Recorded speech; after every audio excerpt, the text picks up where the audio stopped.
What's going on, guys? It's Kitten of Doom, and today's video is going to be all about how to build hunters in Season 4. This is specifically for Conquest, but these builds work just as great in all the other game modes. I'm also doing a giveaway once I reach 200 subscribers, so don't forget to subscribe and enter in the giveaway in the link below. I have 5 builds to show you, and I will be going over why you'd want to build this way in a Conquest match.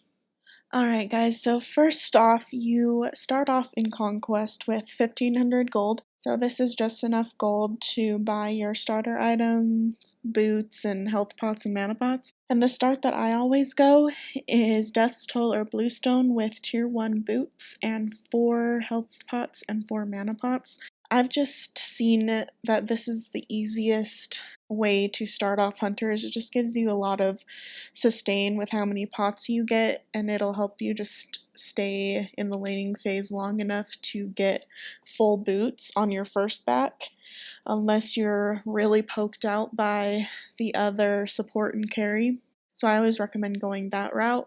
Another really popular start that a lot of pros are going lately is Death's Toll or Bluestone with Bumba's Mask, and then 2 health pots and 2 mana pots. And if you do go that route, you always want to just start off at your buffs first, even though you lose some minions to lane. And this start, I think, is also really risky because if the other duo lane doesn't start out on buffs, then they can just push to your tower and invade your purple buff, and then you only get your red buff. You lose out on that whole minion wave anyway, and then they're gonna go get their buffs. The reason why pros are building Bumbas on hunters is just because of the camp sustain and how fast you can clear camps by yourself or even with your support. So if you do get Bumbas, you can just invade the other enemy team's buffs pretty easily, and you can get them cleared pretty fast. So that's definitely an advantage of getting Bumbas over just getting tier 1 of boots. Alright guys, so this is the first build I wanted to share with you. So it would go Warrior Tabi, Ikavol, Executioner, Rage, Deathbringer, and Fatalis. And then late game you'd want to sell your Ikavol for one of these 3 items here. You can sell it for Wind Demon to go triple crit. You can sell it for Bloodforge to get some more power and lifesteal, or you can just go Titan's Bane for extra penetration to help with objectives and just shredding towers. So all those 3 options kind of have different perks, I would say. Triple crit, you're going to be shredding everybody. Obviously, you don't want to go triple crit into a highly tanky team composition, like if they had a jungle Bellona or, 2 warriors and a guardian or something like that. So obviously, you'd want to steer clear of crit in that situation.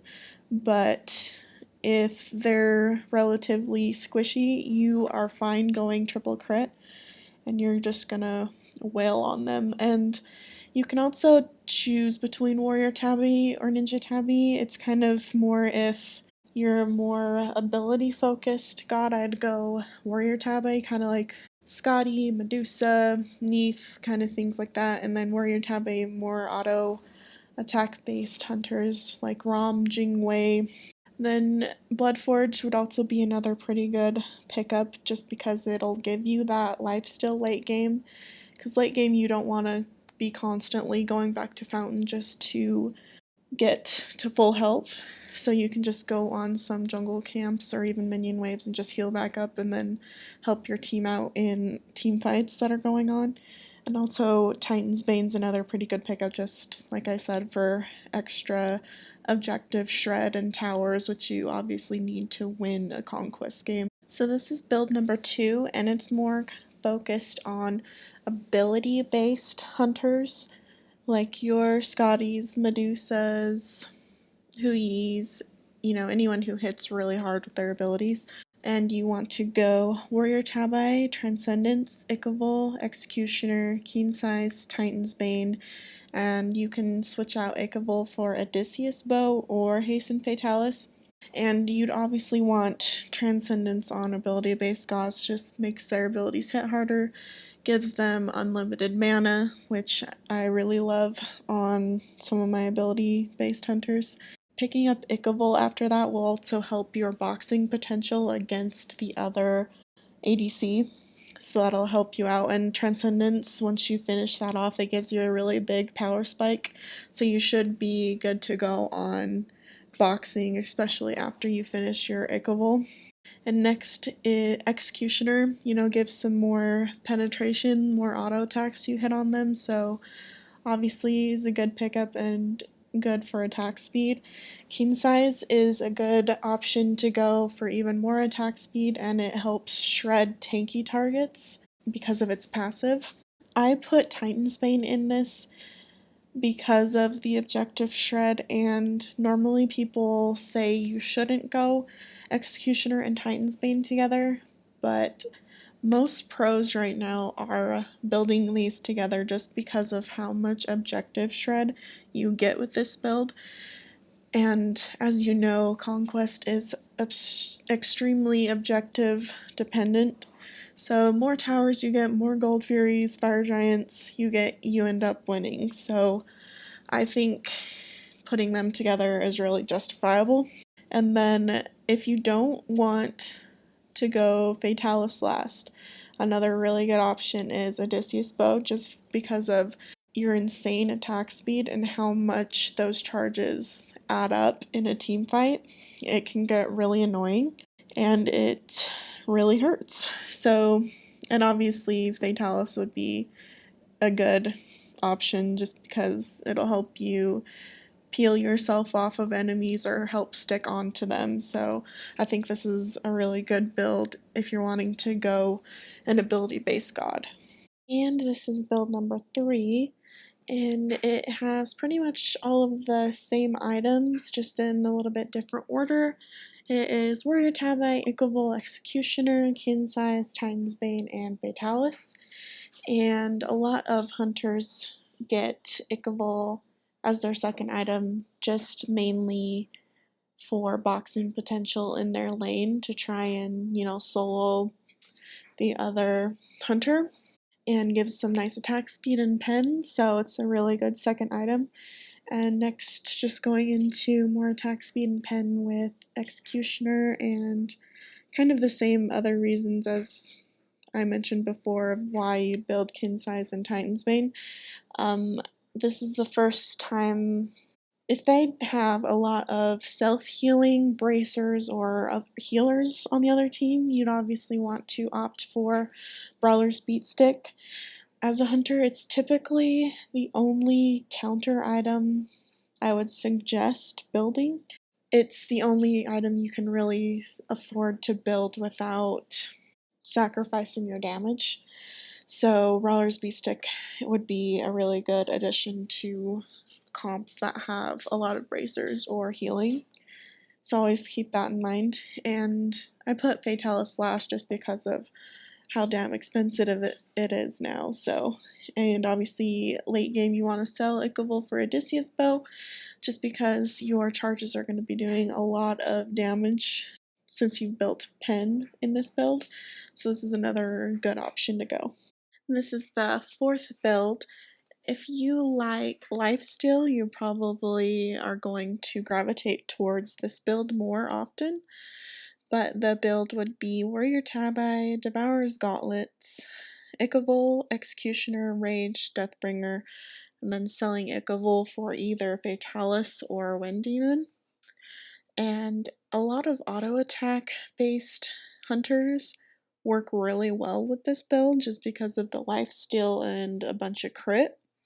So you can either trade out, Warrior Tabi for Ninja Tabi for even more attack speed, but this crit build with Rage is really popular right now just because of how much crit chance Rage gives you, and you end up hurting a lot with this build. So you do want to be kind of more passive in lane with the enemy hunter when you're going the Devourer's Gauntlets route, because if they just go straight into Ichaival or Transcendence, they're going to have a better chance of killing you while, boxing you. So just keep in mind what they're building. Try and stay passive in your lane until you can get your Devour Gauntlet stacks, and you should be good to go. Like mid to late game, you're gonna hurt pretty bad. So this is another option you can go.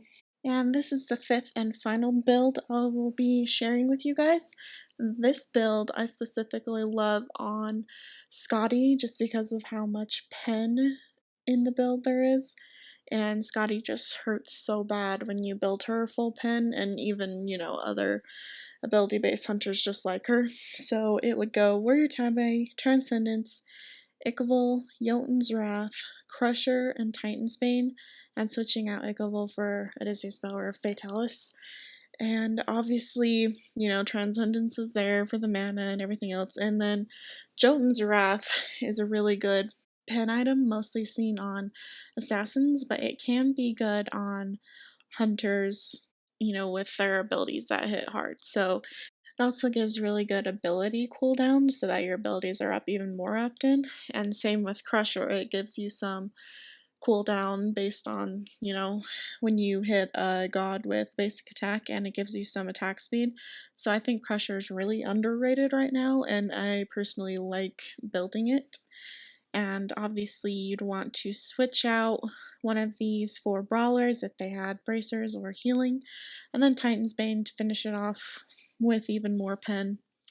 And Fatalis, Odysseus Bow, same other reasons that I said earlier. And another item that's come out of the shadows is Shifter's Shield after it got buffed with about 70 power when you are over 50% health. So it became a really popular item for hunters, and it also made hunters a little bit tanky and helped them survive more often than they would. So I think Shifter's Shield is also pretty good if you're kind of worried about getting ganked a lot, and it's almost like a mini Transcendence because of how much power it has, and it also has that additional benefit to where it helps make you tanky when you're under 50% health. So this build can be pretty fun on ability-based gods. You will hurt a lot with it, you'll have a bunch of pen, and you should do perfectly fine. Obviously these aren't like cookie cutter builds that you should be building all the time, because in each game there's, different scenarios where you need to build different ways to, counter the other team and everything like that. I kind of did go over items that you should be considering when you're going up against certain team comps, but you start to learn all of those the more you play. Let me know if you guys have any questions or what your favorite hunter builds are right now. I know that the mid-season patch is going to be coming out in the next week or two, so a lot of items are going to be changed, balanced, nerfed, buffed, as well as gods. So I will probably be making a follow-up video after this when that patch rolls out and everything changes. And also don't forget to enter in my giveaway, waiting for 200 subs, and then that giveaway starts. So make sure you are a subscriber and you enter in the link below. And thank you guys so much for watching. I really do appreciate it. Let me know if this has helped you at all, and I will see you in my next video. Bye.